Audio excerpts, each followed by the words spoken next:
போலி ஆவணம் மூலம் 10 கோடி ரூபாய் மதிப்பிலான சொத்துக்களை மோசடி செய்ததாக திமுக முன்னாள் அமைச்சர் KKSSR ராமச்சந்திரன் மீது புகார் பதிவு செய்யப்பட்டுள்ளது. ஈரோடு மாவட்டம் காளிங்கராயன் பகுதியைச் சேர்ந்தவர் தனலட்சுமி. இவருடைய கணவர் இறந்துவிட்ட நிலையில் அவர்களுக்கு சொந்தமான வீராட்சிபாளையத்தில் உள்ள நூற்பாலையை தனலட்சுமி மேற்பார்வை செய்து வந்துள்ளார்.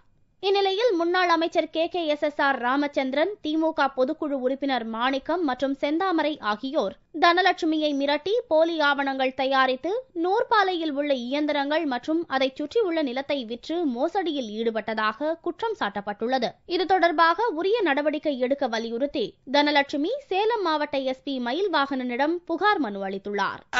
என்னுடைய சொத்தை KKSRம் செந்தாமரையும் சேர்ந்து மற்றவர்களும் சேர்ந்து போலியாக ஆவணங்கள் தயார் செய்து அபகரித்து கொண்டார்கள்.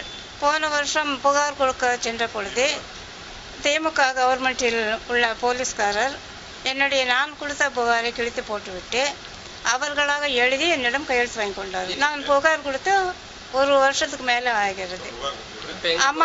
அம்மா அவர்கள் பெட்டிஷன் கொடுத்திருக்கேன். அவர்கள் எனக்கு நியாயம் வழங்கி விசாரித்து நியாயம் வழங்குவார்கள் என்று எதிர்பார்க்கிறேன். நில அபகரிப்பு புகாரில் ஏற்கனவே முன்னாள் அமைச்சர்கள் வீரபாண்டி ஆறுமுகம், பொன்முடி, NKKP ராஜா ஆகியோர் கைது செய்யப்பட்டுள்ள நிலையில் தற்போது முன்னாள் அமைச்சர்கள் சுரேஷ் ராஜன் மற்றும் KKSS ராமச்சந்திரன் மீதும் வழக்குகள் பதிவாகியுள்ளன. உள்ளாட்சி தேர்தல் நெருங்கி வரும் நிலையில் தொடர்ந்து திமுக முன்னாள் அமைச்சர்கள் மீது அளிக்கப்படும் நில அபகரிப்பு புகார்களால் அந்த கட்சி பெரிதும் அதிர்ச்சி அடைந்துள்ளது.